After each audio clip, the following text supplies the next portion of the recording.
Hello, good morning all. Today we will discuss design of cotter joint. Basically the cotter joint is used to transmit a linear force. As we discussed the in case of the knuckle joint, same here. The cotter joint is there that is used to transmit a axial force. Or we have to transmit the linear force. Then we can use the cotter joint. That cotter joint is used to connect two shafts. Here in this diagram, you can see the exploded view of the cotter joint. Here are three parts or three components are there in the cotter joint. So first is nothing but left side, this one. This is called as spigot.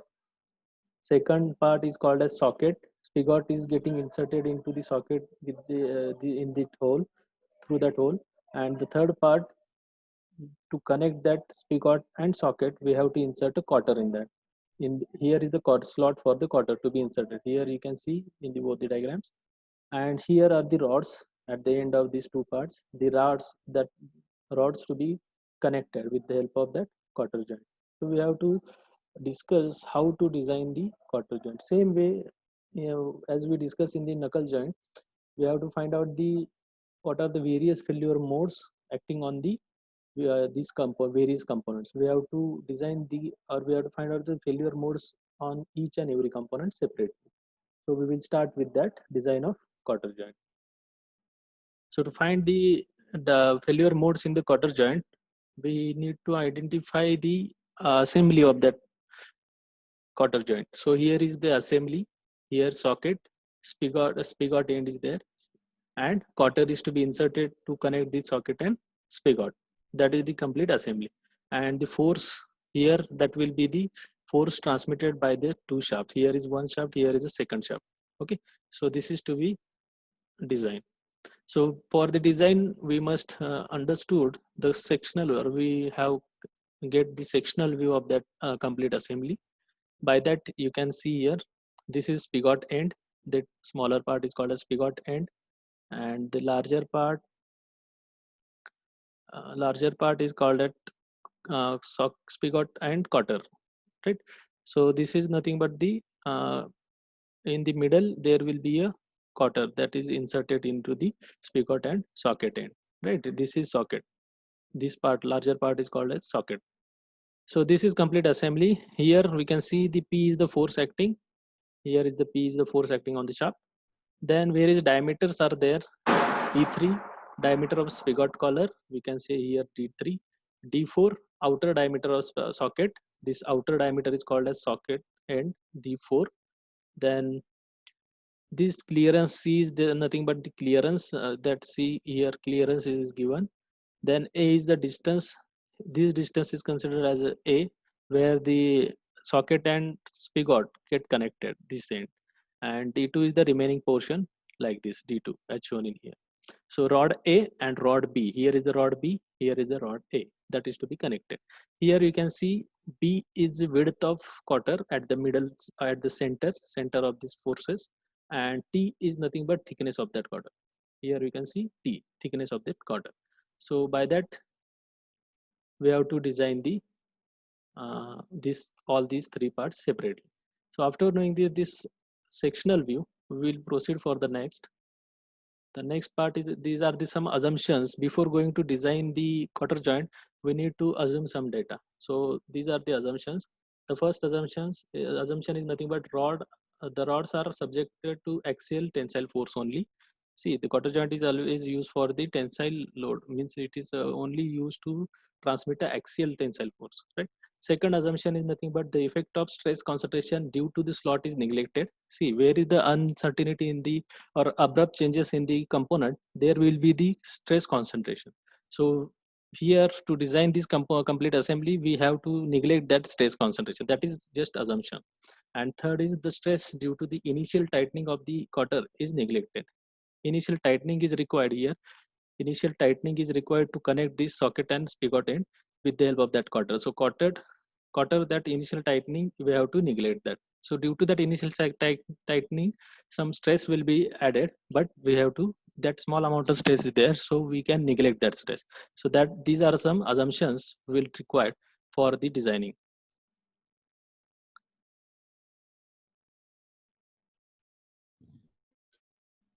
So here P is nothing but tensile force acting on the rod.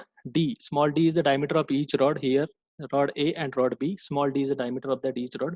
D1 is the outer diameter of socket. You can see here D1. D1 is nothing but outer diameter of socket, and D2 is nothing but diameter of spigot or inside diameter. Here D2 is given, so D2 is diameter of spigot, right? So that is nothing but the D2.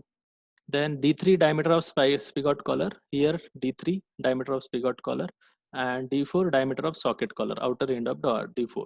That is the diameter of socket collar.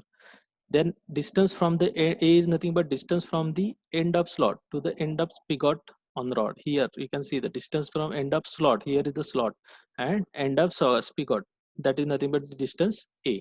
C, B is the mean width of quarter. Here B, mean width of quarter.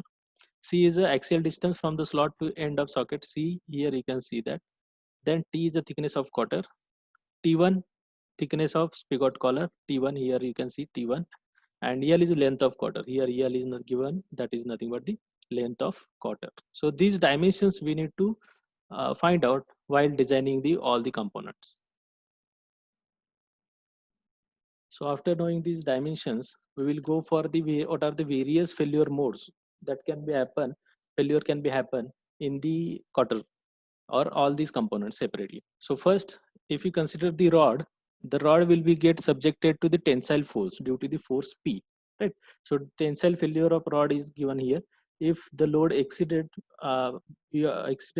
then the rod may get failed at this cross-sectional area, and that failure will be the tensile failure, right? So how to find out the tensile stress in that? Simple formula is there. Tensile stress sigma T is nothing but P divided by cross-sectional area. Here diameter of rod is nothing but small d, and here cross section you can see here by the in the diagram shown by the red color, the cross section area is nothing but pi by 4 into d square. That is simply a tensile failure of rod.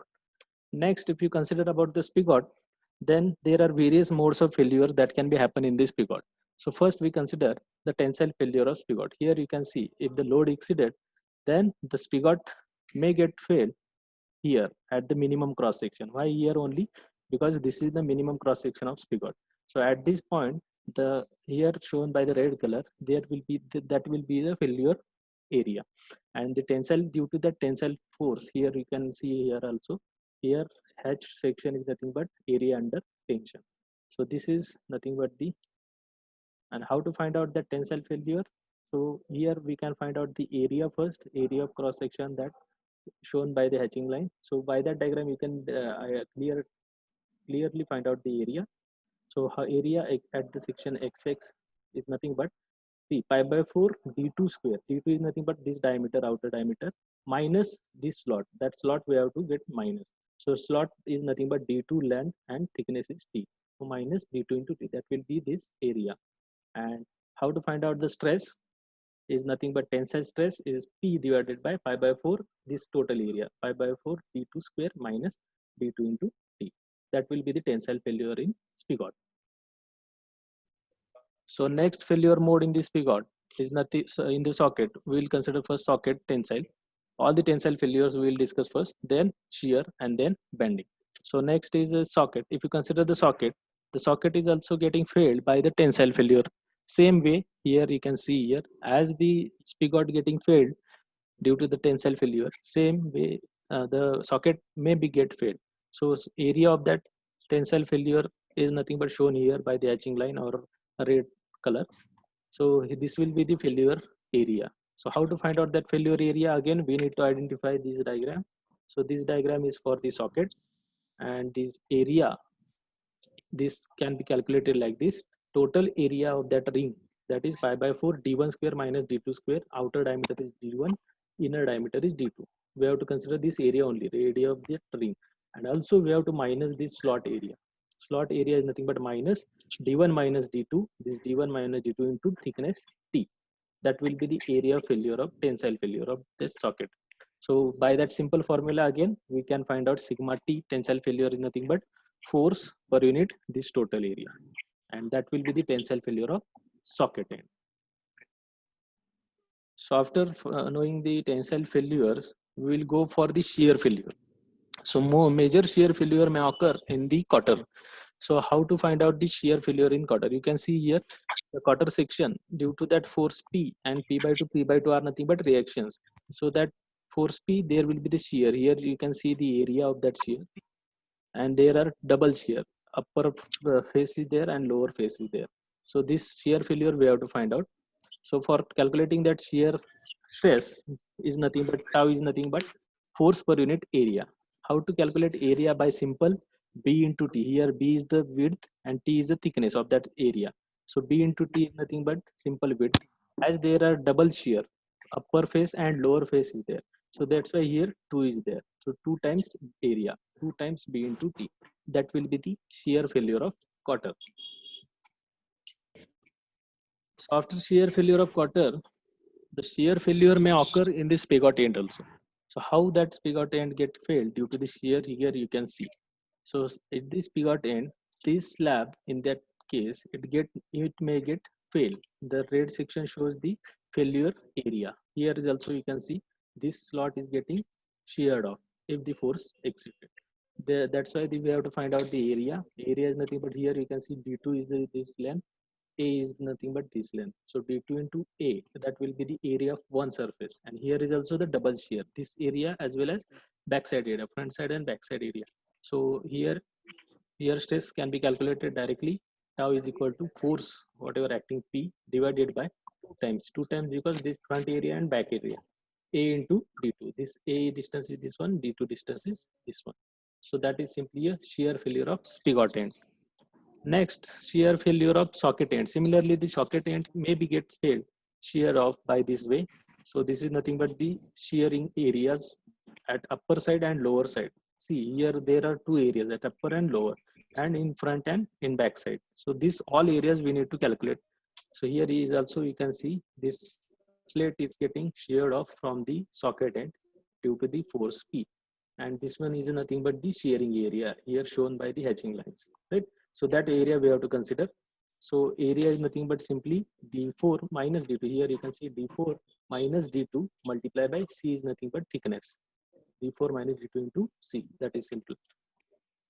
And the shear stress is, as here two surfaces are there, front side and back side.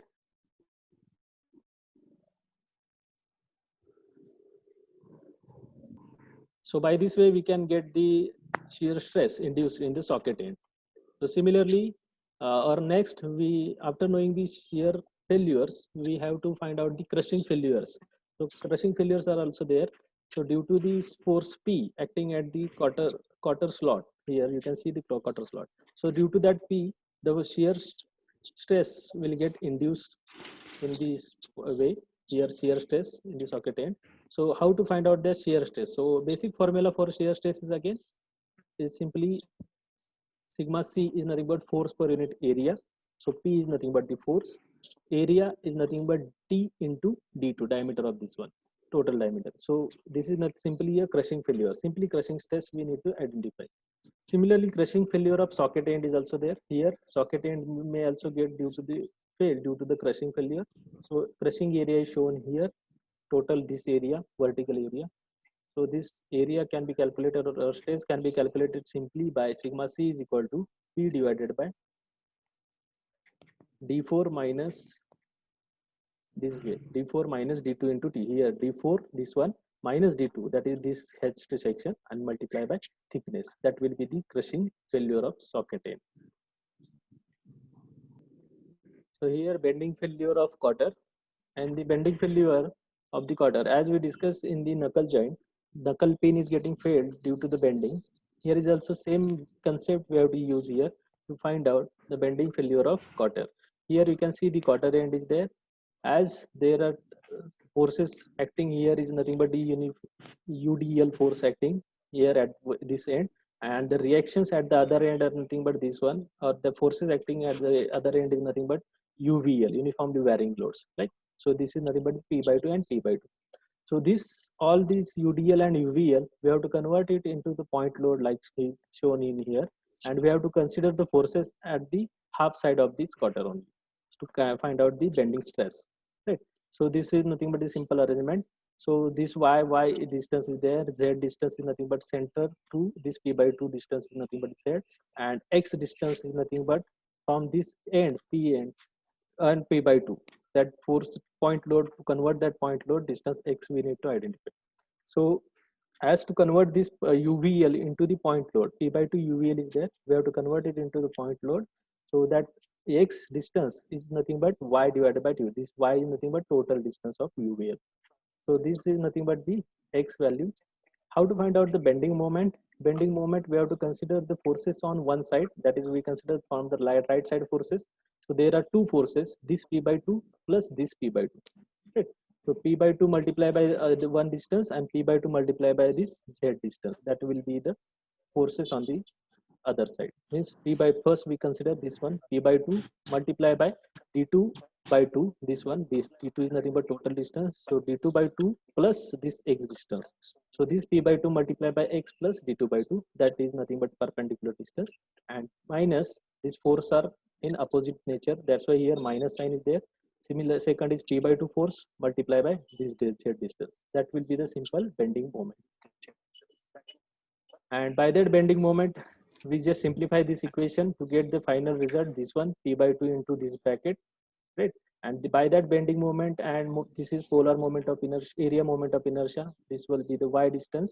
By that, all these formulas we can get the sigma b, that is bending stress value is nothing but mby divided by I. So ultimate equation of the bending stress in the quarter is nothing but this one. Sigma b is equal to this, all these terms. That is by putting mb value from this, y value from this, and I area moment of inertia by this. So by putting all these value, we get the bending failure of quarter. So these are all the bending or all the failure modes that can be happen in the quarter. Sir, Okay, thank you. sir,